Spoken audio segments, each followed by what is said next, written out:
Hello, రెడీనా? నువ్వు camera రెడీగా? రోల్.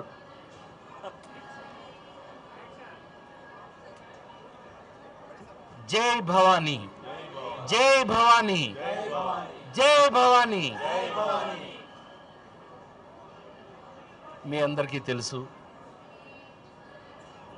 మనందరి అమ్మ, నిజమైన అమ్మ, నాకు కూడా అమ్మ. మీ అందరికన్నా నాకు కొంచెం ఎక్కువ అమ్మ. ఎందుకంటే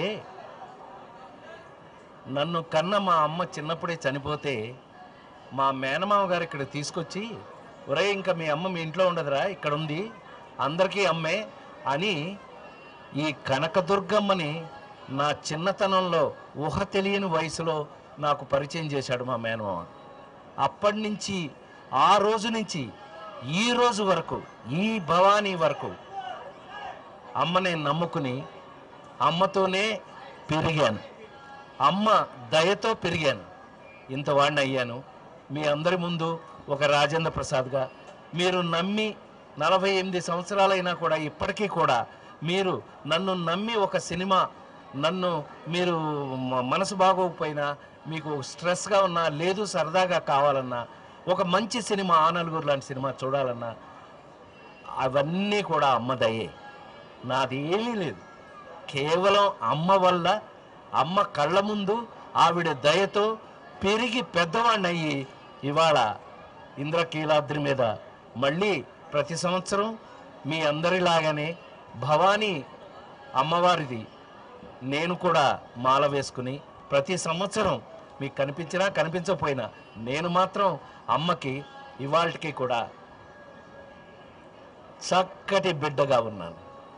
మీ అందరూ కూడా అలాగే ఉండాలని, ఇదిగో ఇవాళ చూస్తుంటే లక్షల లక్షల మంది ఇవాళ అద్భుతమైన ఏర్పాట్లు చేశారు. అందరికీ కూడా నా కృతజ్ఞతలు. ఎందుకంటే వచ్చిన ప్రతి వాళ్ళు కూడా చాలా చక్కగా అరేంజ్ చేశారని చెప్తున్నారు డిపార్ట్మెంట్ తరఫున. కానీ కమిషనర్ రామచంద్రమోహన్ గారి ఆధ్వర్యంలో అన్ని, జిల్లా కలెక్టర్ గారు లక్ష్మీ షా గారి ఆధ్వర్యంలో అద్భుతమైన ఏర్పాట్లు చక్కగా చేశారు. ఈసారి అయితే చాలా హాయిగా ఉంది. నేను వస్తుంటే నాకు తెలుసు, ప్రతి సంవత్సరం వస్తాను కదా అమ్మ దగ్గరికి నాకు ఈ మనసు ఎప్పుడు బాధగా ఉన్నా అమ్మ దగ్గరికి వచ్చి చెప్పుకోవడం నాకు అలవాటు, మీలాగే. అలాగే ఇప్పుడు కూడా వస్తే అన్నిసార్లు ఈసారి అద్భుతమైన ఏర్పాట్లు చేశారు, చాలా చక్కగా చేశారు. ఎంత సంతోషం వేసింది నాకు అని అంటే, ఎవ్వరికి ఇబ్బందులు కలగకుండా వచ్చే వాళ్ళందరికీ వాళ్ళకి ఏమేమి కావాలో, ఎందుకంటే లక్షలు లక్షలు వస్తున్నారు. అమ్మంటే అంతే, అమ్మ ఉంటే అన్నీ ఉన్నట్టే, మీకు తెలియందే ఉంది. అందుకని జై భవానీ, అమ్మని నమ్ముకుందాం. మనం అందరం జీవితంలో చక్కటి ఆనందమైన జీవితాన్ని గడుపుదాం. జై భవానీ, జై భవానీ, జై భవానీ. నేను భవానీ మాల నాకు గుర్తుండి 10-15 సంవత్సరాల నుంచి వేస్తున్నాను. అంటే అంతకుముందు అంత అవగాహన లేకపోవడం వల్ల వేయలేదు. కానీ వన్స్ అమ్మ నవరాత్రులు చేసేటప్పుడు, అమ్మకి పూజలు చేసేటప్పుడు ఆ పర్ఫెక్ట్గా మాలలో ఉండి చేయటం కరెక్ట్ అని నేను నమ్మాను. నేను చేస్తున్నాను. దాని యొక్క రిజల్ట్ నేను అనుభవిస్తున్నాను. ఆరోగ్యపరంగా, ఆహ్లాదపరంగా, ఆధ్యాత్మికంగా మన జీవితంలో మనకి ఏం కావాలో అమ్మ నేర్పుతుంది. ఒక్కసారి అమ్మని చూసి మీరు అమ్మ నేను నీ బిడ్డని అని చెప్పండి, ఆవిడ చూసుకుంటుంది. అమ్మ అంటే అంతే. అమ్మ అంటే ఏంటో నేను ఈవిడ్ని చూసే నేర్చుకున్నాను. అందుకని ఇవాళ నాకు మీ అందరితోనూ, ఒకవేళ ఇక్కడికి రాలేకపోయిన వాళ్ళకు కూడా అమ్మ ఆశీస్సులు ఉంటాయని నేను మనస్ఫూర్తిగా నమ్ముతున్నాను. మీరందరూ కూడా అమ్మ భక్తులుగా జీవితకాలం ఒక తల్లి దగ్గర నుంచి మీరు ఏమేమి ఆశీస్సులు అయితే పొందుతారో అవన్నీ కూడా మీరందరూ పొందాలని మనస్ఫూర్తిగా కోరుకుంటున్నాను. జై భవానీ, జై భవానీ, జై భవానీ. సినిమా పరిశ్రమకు సంబంధించి ముఖ్యమంత్రి కలవలేదని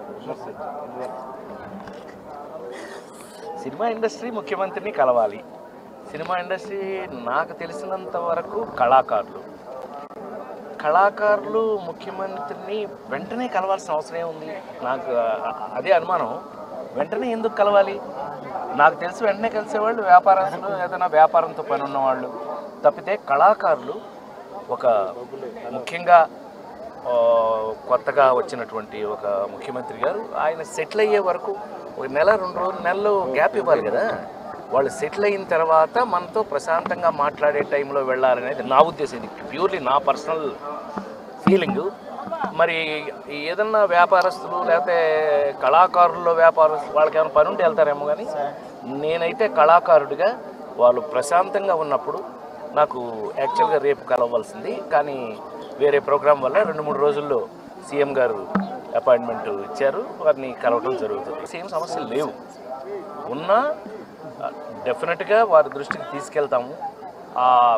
డెఫినెట్గా సానుకూలంగానే. ఎందుకంటే సినిమా అన్నా సినిమా కళాకారులన్నే ఆ గౌరవం ఉన్న ప్రతి నాయకుడు అన్న ప్రతి వాడికి కూడా సినిమా అనే కళాకారులు అనే గౌరవం ఎప్పుడూ ఉంటుంది. తద్వారా ఇంతకుముందు నేను చూసినంత వరకు, నేను ప్రెసిడెంట్గా ఉన్నప్పుడు కూడా ఏమి అడిగినా చేయడానికి వారు ఎప్పుడూ 2 రాష్ట్రాలు రెడీగా ఉన్నారు. చాలా సంతోషం. ఎందుకంటే కళాకారులు మా బాధ్యత మిమ్మల్ని సంతోషంగా పెట్టడం, వాళ్ళ బాధ్యత మమ్మల్ని సంతోషంగా పెట్టడం. బాగుంది కదా? ఇలా సేమ్ ఓ బేబీ లాగానే. సో మా బాధ్యతను మేము నెరవేర్తిస్తున్నంత వరకు వారు కూడా సానుకూలంగా స్పందిస్తారు. తప్పకుండా కళాకారుల మీద ఉన్నటువంటి ఆ ప్రేమని, నాకు తెలిసి సీఎం జగన్ గారు ఎంత ప్రేమ అంటే, నేనంటే మా ఇంటికి కూడా వచ్చేవారు, ఆయన ఇంటికి వచ్చేవారు సీఎం అవ్వక ముందు కూడా. సో ఆ ప్రేమలు ఎప్పుడు అలాగే ఉంటాయి, అందులో ఏ మార్పు ఉండదని నా ఉద్దేశం. నాదొక పర్సనల్గా చిన్న రిక్వెస్ట్ ఏంటంటే, మనస్ఫూర్తిగా స్వామివారి దగ్గర